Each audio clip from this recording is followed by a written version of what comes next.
तीन भुवन में सारगी भाग विज्ञानता, शिव स्वरूप शिव का नमो त्रियोग संहारिके। जय बोली देवादिदेव 1008 श्री आदिनाथ भगवान की जय, महावीर भगवान की जय, द्वादशांग बिनवाणी माता की जय, जैन धर्म की जय।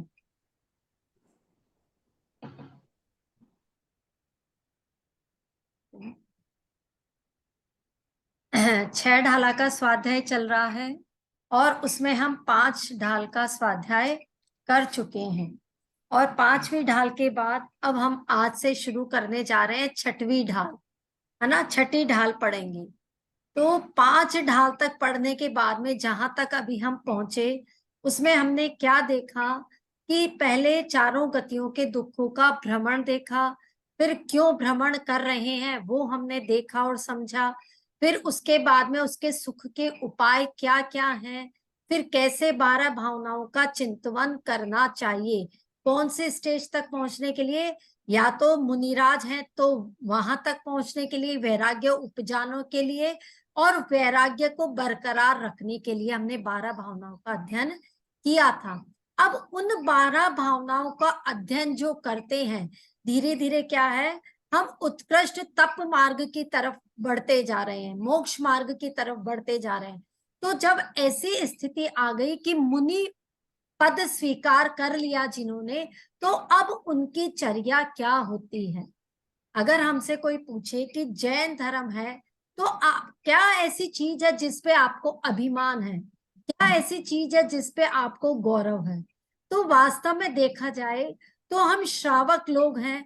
हम हमारे श्रावक व्रत का भी पालन अच्छे से नहीं करते हैं, लेकिन हमारे मुनिराज हैं जो अपने हर नियम धर्म का पालन अच्छे से करते हैं, तो वे हमारा गौरव है, जिन पर हमें गौरव महसूस होता है कि हाँ वास्तव में ये रत्न समान रत्नत्रय का पालन कर रहे हैं। तो उन मुनिराजों पे हमें अभिमान होता है, वे हमारे अभिमान का कारण है कि देखो हमारे जैन धर्म के संत इतने महान हैं, इतने परोपकारी हैं, इतने त्यागी और तपस्वी हैं। तो कैसे त्यागी हैं, क्या उनकी तपस्याएं हैं, कौन से महाव्रतों का वे पालन करते हैं, तो आज हम पढ़ेंगे 6वीं ढाल में। ये पूरी जो 6ठी ढाला है इसमें मुनिराज के स्वरूप का वर्णन है कि मुनिराज कैसे होते हैं। तो चलिए इसका पहला छंद पढ़ते हैं हम। मुनिराज के जो सबसे पहला छंद है उसमें उनकी महाव्रतों का वर्णन है।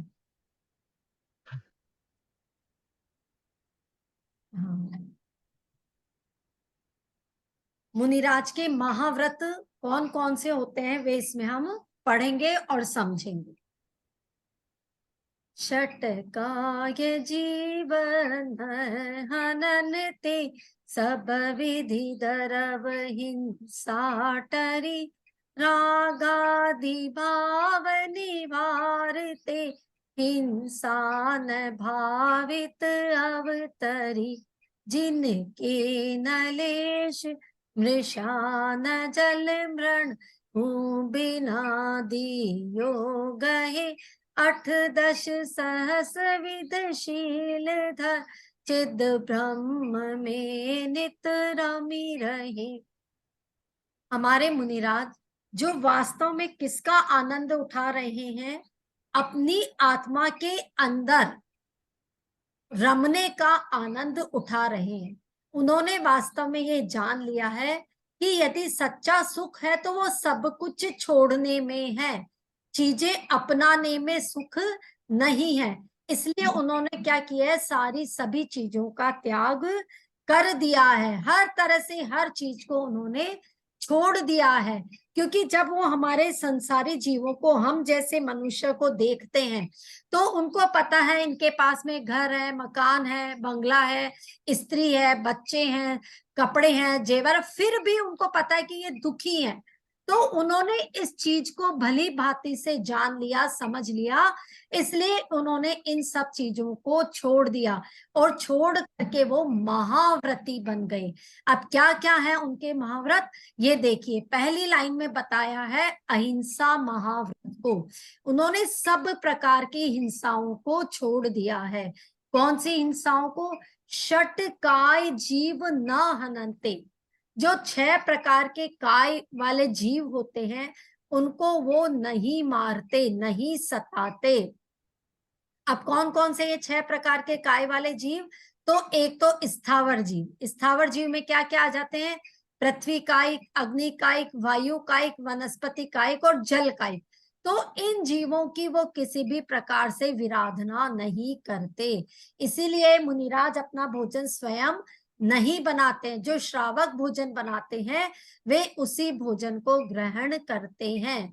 फिर सब विधि द्रव्य हिंसा टरे, इस प्रकार से उन्होंने सभी प्रकार की द्रव्य हिंसा को समाप्त कर दिया।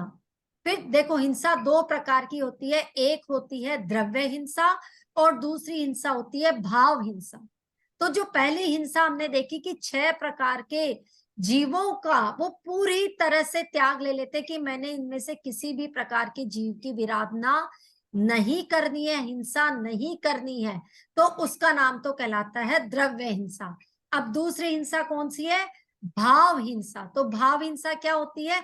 अपन अपने मन से, भावों से जो हिंसा करते हैं, जो परिणाम करते हैं हिंसा के, उसका भी उनके त्याग होता है। मैंने बताया था ना एक दिन जब हम पहले ढाल पढ़ रहे थे, तो अपन बोलते हैं जैसे कोई भी युद्ध चल रहा है, कोई लड़ाई कहीं चल रही है 2-3 जनों के बीच में, तो हम फालतू ही बोल देते हैं, मैं इसको मार दूंगा, इसको सामने तो आने दो, इसको तो पूरा बम मार के उड़ा देना चाहिए। ये सब हमारे भाव हैं और इन यदि हम ऐसे परिणाम करते हैं तो उसमें भी हमें हिंसा का दोष लगता है। तो मुनिराज क्या, रागादि भाव निवारते, यानी राग और द्वेष, इन दोनों से जो होने वाली हिंसा, मतलब मन से भी हिंसा नहीं हो, उस हिंसा के भी वो त्यागी होते हैं। और इस प्रकार की हिंसा कहलाती है भाव हिंसा। यानी मुनिराज पूरी तरह से क्या होते हैं? सूक्ष्म से सूक्ष्म और स्थूल से स्थूल सभी प्रकार की हिंसाओं के त्यागी होते हैं, इसलिए उनके अहिंसा महाव्रत पलता है। जो अणुव्रत होता है इसमें हम केवल क्या, यदि अणुव्रत लेते हैं तो हम केवल स्थूल स्थूल हिंसाओं का त्याग करते हैं, मोटे मोटे रूप से।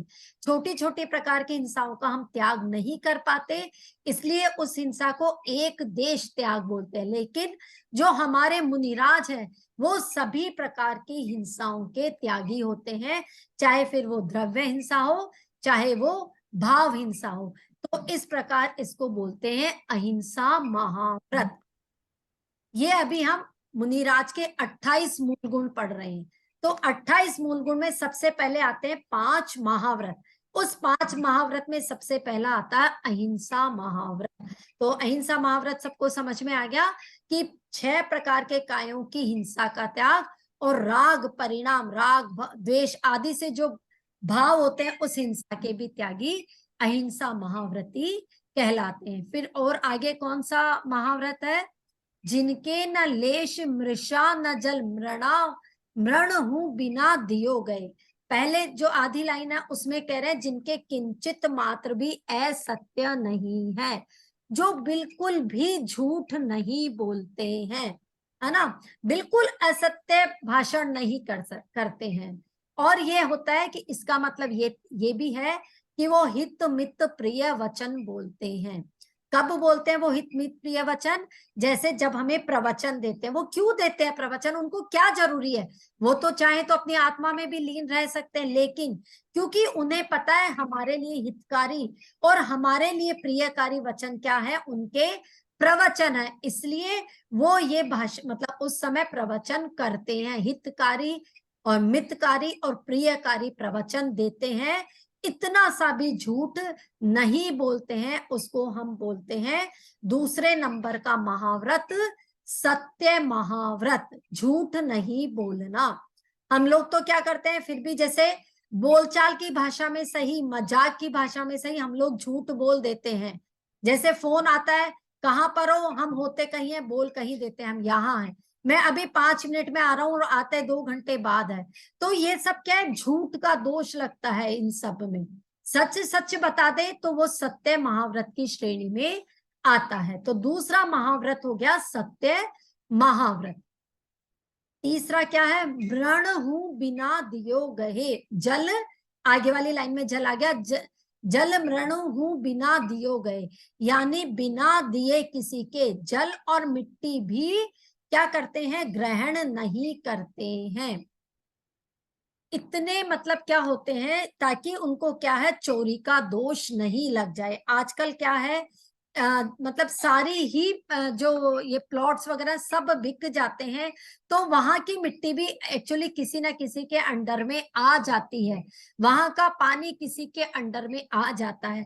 तो वो भी क्या करना चाहिए, अब तो किसी से पूछ करके लेना चाहिए। वैसे श्रावकों के लिए क्या बताया था कि सिर्फ जल और मिट्टी की छूट रख के बाकी कभी भी किसी का कोई भी सामान बिना पूछे बिना दिए ग्रहण नहीं करना चाहिए। और यहाँ पर क्या बोला है कि जल और मिट्टी भी बिना दिए ग्रहण नहीं करते मुनिराज। क्यों? यदि ग्रहण कर लेते हैं तो उसको उनको चोरी का दोष लगता है। अब यदि कोई कभी क्या होता है, विशेष परिस्थिति आ जाए, जैसे महाराज के पास कमंडल में क्या होता है, लिमिटेड जल होता है, थोड़ा सा जल होता है जो उन्हें पूरे 24 घंटे उसको चलाना पड़ता है। लेकिन कभी देखो ऐसी परिस्थिति भी आ सकती है, विशेष परिस्थिति, जैसे मान लीजिए महाराज है, उनका डाइजेस्टिव सिस्टम खराब हो गया, लूज मोशन हो गए, वो पानी खत्म हो गया, तो अब उनको क्या करना पड़ेगा, या तो श्रावकों को कहना पड़ेगा कि इस कमंडल में जल डाल दो, या मान लीजिए वो किसी जंगल से जा रहे हैं, वहां पर कोई झरना बहता हुआ जल है, उनको लग रहा है ये योग्य जल है, तो वो वहां से ले लेते हैं, मिट्टी भी ले लेते हैं। तब फिर लेकिन उसका भी वो बाद में प्रायश्चित करते हैं। बताओ, इतनी होने के बाद भी उसका प्रायश्चित लेते हैं।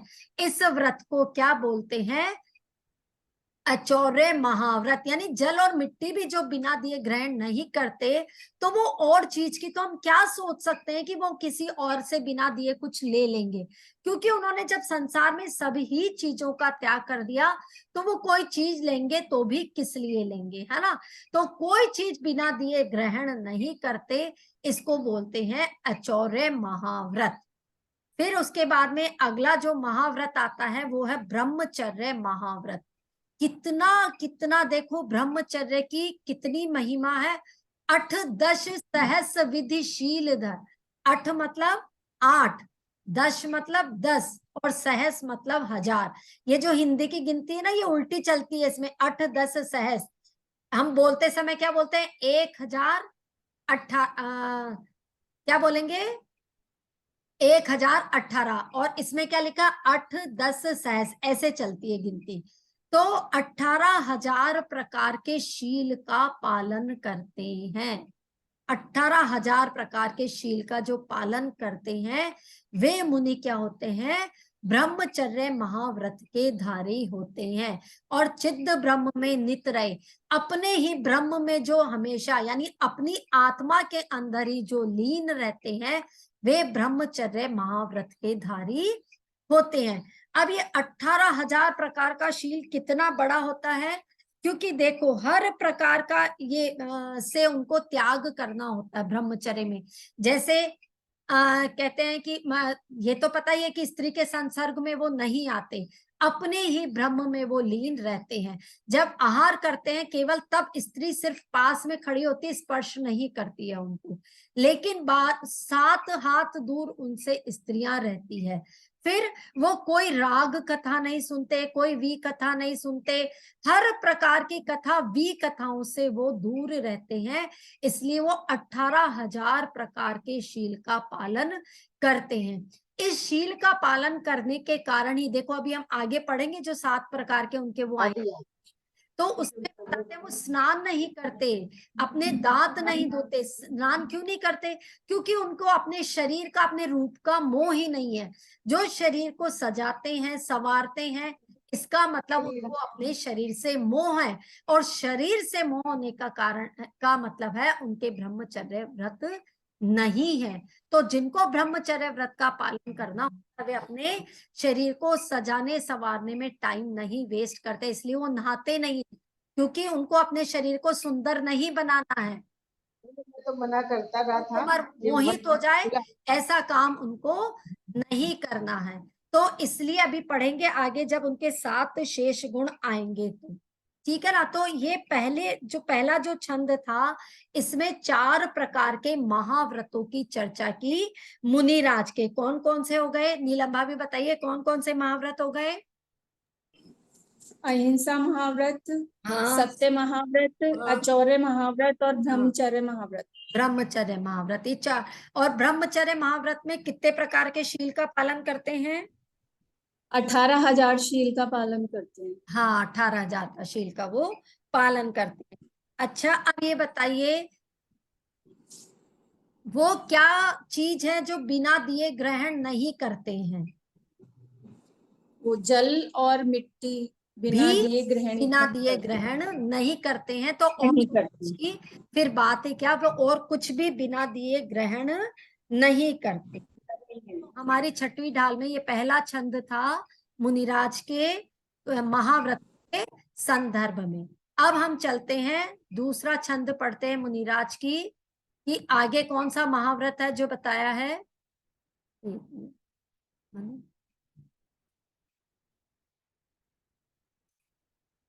दूसरा दूसरा हम्म,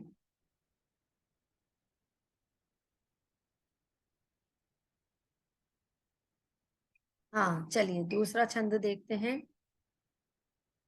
अंतर चतुर्दश भेद बाहर, संग 10 धाते टले, परमाद तज चौकर महील की, समिति इरियाते चले, जग सुहित कर सब अहित हर श्रुत, सुखद सब संशय हरे, भ्रम रोग हर जिनके, वचन मुख चंद्र ते अमृत झरे। मुनिराज का 5वां महाव्रत परिग्रह त्याग महाव्रत, यानी वो किस किस प्रकार से परिग्रहों के त्यागी होते हैं। तो पहली लाइन में क्या बताया, अंतर चतुर्दश, यानी अंदर में अंतरंग में 14 प्रकार के परिग्रह से रहित होते हैं। परिग्रह कुल मिलाकर के 24 प्रकार के परिग्रह होते हैं। अंदर होते हैं 14 प्रकार के, और बाहर जो हमें साक्षात दिखाई देते हैं, बाहर 14 प्रकार के परिग्रह होते हैं। सॉरी, बाहर 10 और अंदर में 14, तो इस प्रकार मिलाकर के 24 परिग्रह होते हैं। तो अंदर 14 और भेद बाहर, और बाहर जो है वो 10 यानी 10 परिग्रहों के त्यागी होते हैं। तो कौन कौन से चलो इसको मैं बाद में समझाती हूँ, पहले इसका अपन वो देख लेते हैं, पहले शब्दार्थ कर लेते हैं, फिर उसके बाद में इसको बताती हूँ परिग्रह कौन कौन से हैं। फिर ये छोड़ परमाद तजी, परमाद को छोड़ करके चौकर मही लखे, यानी 4 हाथ जमीन को देख करके चलते हैं। यहां से समिति शुरू हो गई। 5 महाव्रत हो गए, 28 मूल गुण पढ़ रहे हैं, तो उसमें पहले आते हैं 5 महाव्रत। अब आ गई 5 समिति। तो समिति में सबसे पहले समिति है इरिया समिति। इरिया समिति का मतलब होता है 4 हाथ जमीन को देख करके चलना। अब आप पूछोगे समिति किसको कहते हैं, तो यानी कहने का मतलब मुनिराज का कोई भी कार्य हो, चाहे वो आहार हो चाहे विहार हो, उस कार्य को विवेक पूर्वक करना ही समिति कहलाता है। तो उस समिति में पहले प्रकार की समिति आ गई इरिया समिति। इरिया समिति का मतलब 4 हाथ जमीन को देख करके चलना। फिर जग सुहित कर, यानी संसार के प्राणियों का हित करने वाले, सब अहितर और सब प्रकार के विकार को दूर करने वाले, श्रुति सुखद और हमारे कर्ण को अच्छे लगने वाले, हमारे कानों को जो अच्छा लगे, सब संशय हरे, हमारे सारे प्रकार के संशय मन में होते हैं ना, बार बार में शंकाएं उठती रहती है, उन शंकाओं को निराकरण करने के लिए, उनको सॉल्व करने के लिए भ्रम रोग और हमारे अंदर जितना भ्रम है, भटक जाते ना हम किसी भी चीज को लेकर के, तो वो जो भ्रम पल रहा उसको नष्ट करने के लिए जिनके मुख चंद्र थे, यानी जिनके मुख से या जिनके मुख रूपी चंद्रमा से वचन अमृत झरे और वो वचन रूपी अमृत की वर्षा करते हैं, उनके वचनों से क्या है, किसकी वर्षा होती है, अमृत रूपी वचनों की वर्षा होती है। तो ये दूसरी समिति कहलाती है भाषा समिति। अब इसको मैं अच्छे से समझाती हूँ आप लोगों को। जो पहली समिति हमने पढ़ी, पहला जो हमारा महाव्रत, ये 5वां महाव्रत था, ये कौन सा महाव्रत था, परिग्रह त्याग महाव्रत। अब इसमें क्या बताया मैंने आपको कि वो 24 प्रकार के परिग्रहों के त्यागी होते हैं। तो वो 14 प्रकार के परिग्रह कौन कौन से होते हैं, तो देखो पहले 4 तो कषाय, क्रोध, मान, माया और लोभ, ठीक है। फिर उसके बाद में हास्य, रति, अरति, शोक, भय, जुगुप्सा, स्त्रीवेद, पुरुष वेग और नपुंसक वेग, ये हो गए 9। 9 और 4 कितने हो गए, 13। और 14वां आता है मिथ्यात्व, है ना, मिथ्या मान्यताएं जितनी भी है, तो उन सब का अंतरंग से बिल्कुल त्याग कर देना, ये 14 प्रकार के परिग्रहों के त्यागी हमारे मुनिराज होते हैं। अब बाहर में कौन कौन सा परिग्रह, जैसे हमारे होते हैं ना, स्त्री हो गई, पुत्र हो गए, घर हो गया, जेवर हो गया, ये जो दासी दास कुप्पे भांड जो सब दिखाई दे रहे हैं, इन सब को वो छोड़ देते हैं, उनका मन में किसी के प्रति कोई, किसी भी परिग्रह के प्रति कोई भी विकल्प नहीं होता है। तो कौन कौन से है जो बाह्य परिग्रह, वे हैं क्षेत्र, वस्तु, हिरण्य, सुवर्ण, धन, धान्य, दासी, दास, कुप्य और भांड, ये 10 प्रकार के बाहर परिग्रह जो हमें दिखाई देते हैं। क्षेत्र मतलब जो किसी के पास में जमीन आदि जो जिसने खरीदी हुई है, वस्तुएं जितनी भी वस्तुएं आपके पास है, खाना बनाने वाली, घर में ऐशो आराम की, वे सब। हिरण्य मतलब चांदी और स्वर्ण मतलब सोना। अब इसमें सोने चांदी में सारे प्रकार के जितने भी मेटल्स है वो सब लगा लो, उन सबका त्याग, उन सबका वो त्याग करते हैं। धन, मनी, रुपया, पैसा, बैंक बैलेंस जितना भी सबको छोड़ करके आ जाते हैं। फिर है धन, धन हो गया धान्य, धान्य मतलब अनाज वगैरह जो होते हैं। दासी दास जितने भी नौकर चाकर है उन सबको वो छोड़ देते हैं। भांड बर्तन जितने भी बर्तन है इन सबका वो त्याग कर देते हैं। इस प्रकार बाहर से जो हमें आंखों से नजर आ रही है वो परिग्रह वो छोड़ देते हैं, और अंतरंग के परिग्रह दिखाई नहीं देते हैं लेकिन उनका भी वो त्याग कर देते हैं। तो इस प्रकार जो मुनिराज है 5वां महाव्रत कौन सा, परिग्रह त्याग महाव्रत का पालन करते हैं। तो अब आप पूछोगे कि देखो उनके पास में पीछी भी है, कमंडल भी है, शास्त्र भी है, तो क्या ये परिग्रह नहीं है उनका, बताइए क्या ये परिग्रह में नहीं आएगा? भाई चीज तो है ना उनके पास में, पीछी है, कमंडल है, शास्त्र है, नहीं ये परिग्रह में नहीं आता है। क्यों? क्योंकि ये उनका संयम बढ़ाने वाले उपकरण है जो समाज के व्यक्ति खुद उनको सौंपते हैं ताकि उनका संयम और साधना का मार्ग अच्छे से पल जाए। पीछे क्यों देते हैं? ताकि जो छोटे छोटे सूक्ष्म जीव हैं, वे सूक्ष्म जीव भी क्या है, वो जब बैठते हैं उठते हैं तो उस पीछे से क्या करते हैं, उस स्थान को साफ करते हैं ताकि सूक्ष्म से सूक्ष्म जीव की भी हिंसा ना हो। कमंडल क्यों रखते हैं वो अपने पास में? पानी जो प्रासुक जल होते हैं उसको वो रखते हैं क्योंकि कभी भी उन्हें जब शौच आदि क्रिया के लिए जाना पड़े तो वो प्रासुक जल का ही यूज करते हैं, उसका ही प्रयोग करते हैं। और जो शास्त्र है वो शास्त्र क्या करते हैं, उनकी आत्म साधना को और भी ज्यादा आगे बढ़ाते हैं। तो इस प्रकार से क्या है, ये उपकरण उनके परिग्रह में नहीं आते हैं बल्कि ये उपकरण तो उनके किस में आते हैं, संयम साधना को बढ़ाने वाले होते हैं, इसलिए इनको हम परिग्रह में नहीं गिनते। फिर इसके बाद से समिति चालू हो गई। समिति का मतलब क्या कि उन्हें आहार विहार करना है तो उस आहार और विहार में क्या करे, विवेक पूर्वक अपनी क्रिया करे, उसी चीज को समिति बोलते हैं। ये समिति भी 5 प्रकार की होती है। कौन कौन सी समिति? इरिया समिति, भाषा समिति, ऐषणा समिति, आदान निक्षेपण समिति और प्रतिष्ठापन समिति। तो इस छंद में 2 समिति बताइए। पहली तो इरिया समिति। इरिया समिति मतलब क्योंकि वो जब चल रहे तो जीवों की हिंसा होने का डर है, हो सकती है यदि वो अविवेक पूर्वक चले या बिना देखे चले। तो वो कैसे चलते हैं? अपने आगे 4 हाथ जमीन देख करके चलते हैं।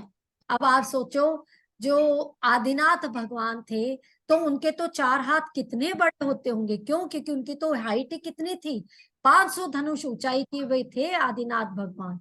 तो नेचुरल हाथ भी तो उतने ही बड़े होंगे ना, और उनका पैर भी उतना ही बड़ा होगा।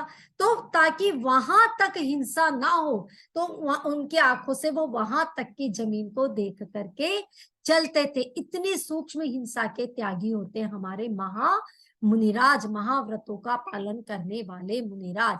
तो इसको बोलते हैं इरिया समिति, है ना, विवेक पूर्वक आहार करना।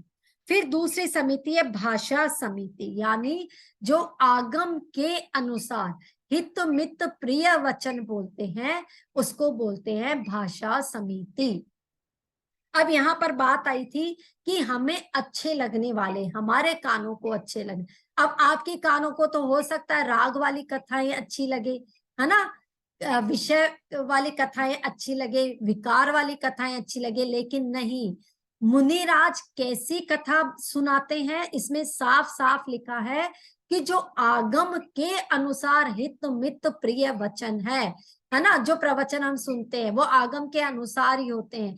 और ऐसी बात बोलने को ही क्या बोलते हैं? भाषा समिति बोलते हैं। और ये ही जो भाषा समिति है वो क्या होती है? हमारे अंदर जो विकार पल रहे होते हैं, जो संशय है, हमें संशय होता है ना जैन धर्म में, किसी भी चीज को लेकर के हमें शंका हो सकती है, हमारे मन में कोई भ्रम उत्पन्न हो सकता है, उन सब को वो वाणी, महामुनि राजों की वाणी, उन संशय को, उन विकारों को, उन भ्रमों को दूर करने वाली होती है, उनका निराकरण करने वाली होती है। तो ऐसे मुनिराज के चंद्रमा रूपी मुख से और अमृत के समान वे क्या झरते हैं? वचन झरते हैं, उसको हम भाषा समिति कहते हैं। तो ये 2 समिति हो गई। और अब क्योंकि समय तो हमारा हो रहा है, थोड़ा सा ही समय बचा है, तो तीसरा ले लूं, थोड़ा सा छंद ले लेते हैं। चलो तीसरा छंद शुरू कर लेते हैं।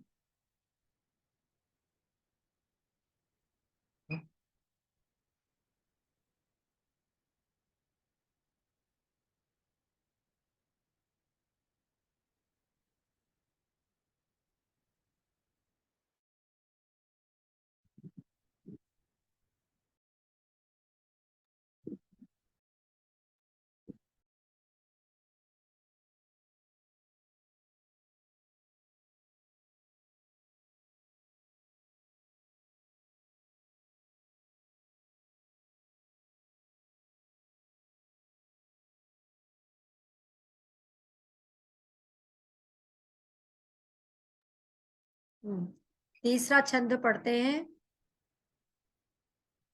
46 दोष बिना सुकुल श्रावक तने घर अशन को ले तप बढ़ावन हेतु नाही तन पोषते तजी रसन को शुचि ज्ञान संयम उपकरण लखी के गहे लखी के धरे निर्जंतु थान विलोक तन मल मूत्र श्लेषम परिहरे। अब क्या बता रहे हैं? तीसरी समिति है ऐषणा समिति। ऐषणा समिति का मतलब क्या करते हैं? वो 46 दोष बिना, यानी 46 दोषों से रहित सुकुल अच्छे कुल वाले। अच्छे कुल वाले कौन होते हैं? जो सदाचार का पालन करते हैं, जो अच्छे श्रावक होते हैं, तो ऐसे श्रावकों के घर पर वो क्या करते हैं, असन को, आहार को तप बढ़ावन, तप लेने के लिए ग्रहण करते हैं।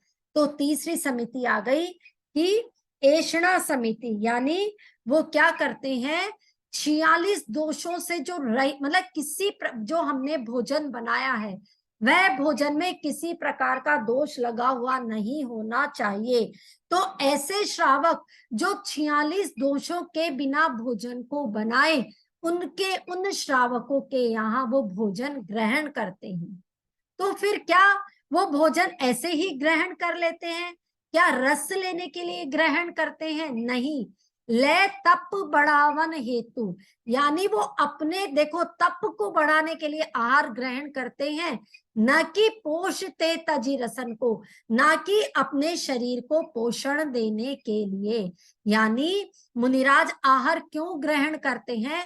क्योंकि इस शरीर जिससे तपस्या करनी है, तप साधना के मार्ग पर आगे बढ़ना है, हमें प्रवचन सुनाना है, वो विधान आदि करवाते हैं, वो मंदिरों का जीर्णोद्धार करवाते हैं, नए नए मंदिर बनवा, तो इन सब चीजों के लिए उनको एनर्जी तो चाहिए या नहीं चाहिए? तप मार्ग, अपना ध्यान करना है, मेडिटेशन करना है, चाहे वो खड़े होकर करे, बैठकर करे, तो उनको अपना तप बढ़ाना है। तो इन सब के लिए क्या है, शरीर को एनर्जी देना जरूरी है। और ये एनर्जी किससे मिलती है? आहार से।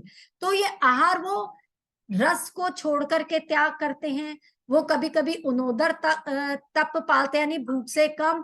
फिर क्या करते हैं, अंतराय आदि को टाल करके करते हैं, यानी बहुत सारे नियम लेकर के वो 46 दोषों से बिना भोजन जो ग्रहण करते हैं, उसको हम बोलते हैं ऐषणा समिति। तो ये दूसरी समिति आ गई, ऐषणा समिति। फिर क्या है, शुचि ज्ञान संयम उपकरण लखी के गए लखी के धरे, यानी उनके जो ये उपकरण है, संयम के उपकरण, कौन से?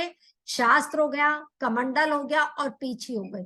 इन तीनों उपकरणों को क्या करते हैं, भूमि को देख करके तो उठाते हैं और देख करके ही रखते हैं। जैसे ऐसे नहीं कमंडल को बिना देखे रख दिया, नहीं, पहले पीछे से जगह को साफ करते हैं, फिर अपना कमंडल वहां रखते हैं। विहार आदि जैसे शौच आदि क्रिया के लिए जाते हैं, तो पहले जगह की साफ सफाई करके फिर उसके बाद में वो अपना कमंडल रखते हैं, तब जाकर के वो क्या है, निहार आदि की क्रिया करते हैं। तो ये समिति कहलाती है आदान निक्षेपण। और फिर क्या है, निर्जंतु थान विलोक, यानी जीव रहित स्थान को देख करके ही तन मल मूत्र श्लेषम परिहरे, यानी अपने शरीर का मल मूत्र कफ आदि जो विसर्जन करते हैं, वे कैसा स्थान देख करके विसर्जन करते हैं, वे ऐसा स्थान देखते हैं जहां किसी प्रकार के कोई जीव जंतु आदि नहीं हो। तो इस प्रकार से ये क्या हो गई, 5 प्रकार की समिति पूरी हो गई। अब हमने आज क्या क्या पढ़ा, 5 महाव्रत पढ़े और 5 समिति पढ़ी। आदान निक्षेपण समिति का मतलब क्या बताया, कि जो ज्ञान संयम के उपकरण है उनको उठाना और उनको रखना, देख करके ही उठाते हैं और देख करके ही रखते हैं। और प्रतिष्ठापन का मतलब क्या, जो शरीर है उस शरीर से मल मूत्र आदि का विसर्जन भी निर्जंतु, यानी ऐसा स्थान देख करके करते हैं जहां किसी प्रकार के जीव जंतु ना हो। तो ये 5 प्रकार की समिति हो गई। अब एक बार आप क्लास वापस से ज्वाइन कर लीजिए। आज तीसरी ढाल में से थोड़े से क्वेश्चन पूछती हूँ, तो आप वापस से क्लास ज्वाइन कर लीजिए। एक बार इसको लेफ्ट होकर के वापस ज्वाइन कर लीजिए।